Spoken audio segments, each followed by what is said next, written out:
Itrash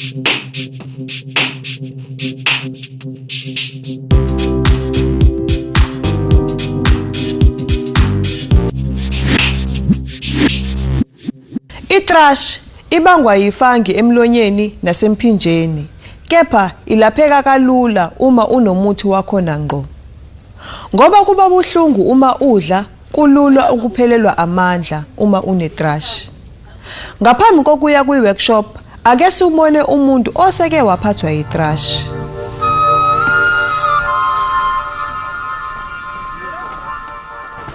Ngaba i-treatment yantoni la isebenzisa? Akana treatment ngoko. Into esebenzisa i-garlic ne-lemon juice. Akananto i-straight. Ngenye itshayo.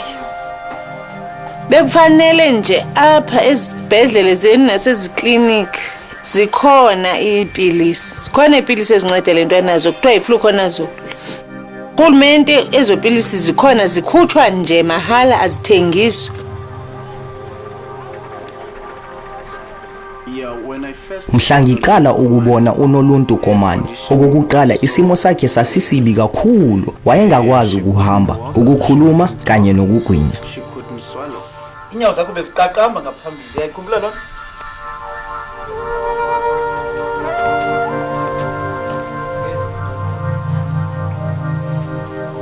Phambi koba ezipilisi azifumane ebengakwazi ukwenza into. Ngoba ubingumuntu okhala ngomqala, ukutya engakwazi ukuginya, engatyi, kungekho nto ayenza, ibingumuntu ohleli nje elele pha ebhedini.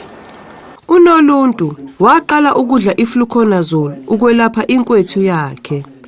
Ake simvakashele emasontweni ambalwa alandelayo sizwe ukuthi unjani.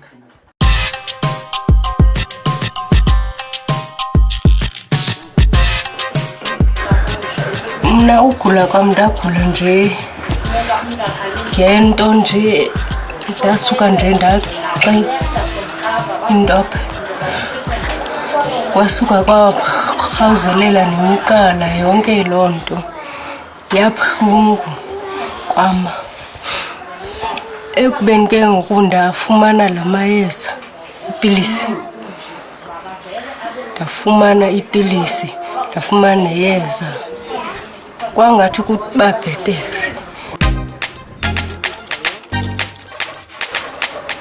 Ezipilisi zithatha iintsuku ezi-8. Ndathanda nokutya, ndathanda nosebenza, beningathanda usebenza. Soloko ndithanda ufuna ulala, ufuna uthini. Ewe ezipilisi zincedile kakhulu kwinto bendiyiyo kuqala.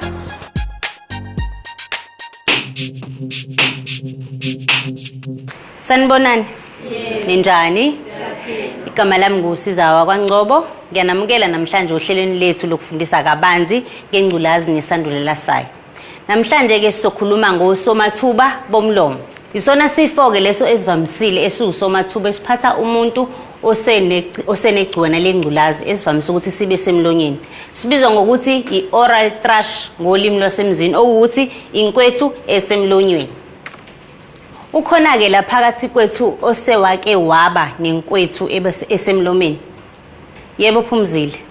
Okay, mina isifo esingiphathayo yiyo amalonda la emlonyeni okuye kungisize uma ngabe enengwa lapha amaphilisi idiflucan nakhona ngasizwa ukuthi udokotela ngimtshele ngestatus sami ukuze ngikwazi ukuthi ngithole usizo. Siyabonga Phumzile. Asike sibhekeke manje ukuthi inkwethu yona lesemlonyeni ibukeka kanjani. Kuba yilonda eziba solimini ezimbozwe inkwethu emhlophe. Ziba khona naseyindongeni zomlomo ngaphakathi. Okubalekile ukuthi mangabe uyithola ukuthi usunayo inkwethu emlomeni, uphuthume emtholampilo wakho ukuze uyothola ukuthi ulashelwe yona. Ngoba kuyingozi ukuthi ungayilaphi ngoba izoqhubeka iqhubekele nangaphakathi emzimbeni wakho ngaphakathi. Okuzobe sekuba inkinga ke lokho kwena. Ivamise kakhulu ke inkwethu yomlomo ukuthi ibe ningi noma itholakale kakhulu esigabeni sesibili nesesithathu. Inkwethu ingabonakala njengamalonda abomvu. Lapha kusetshenziswa inistatin, igcotshwa ka5 ngelanga olimini. Inkwethu emlonyeni iyisifo sika stage 3. Uhlobo lezifo ezisiphathayo ziyancika ekutheni imizimba yethu iqine kangakanani. Ngokubheka osomathuba abasiphethe, izisebenzi zezempilo zingabona ukuthi sekufanele siqale ama-ARVs yini na. Njengokuthi uma isibalo se-CD4 cell count singaphansi kuka-200 noma sihlaselwa osomathuba abasesigabeni sesine. Iyini inkwethu yasemlonyeni? Inkwethu emlonyeni iyisifo esibangwa yifangi. Ibukeka njengamasi. Ingaqhamuka njengamalonda omkhuhlane. Isesigabeni sesithathu kanti iyelapheka.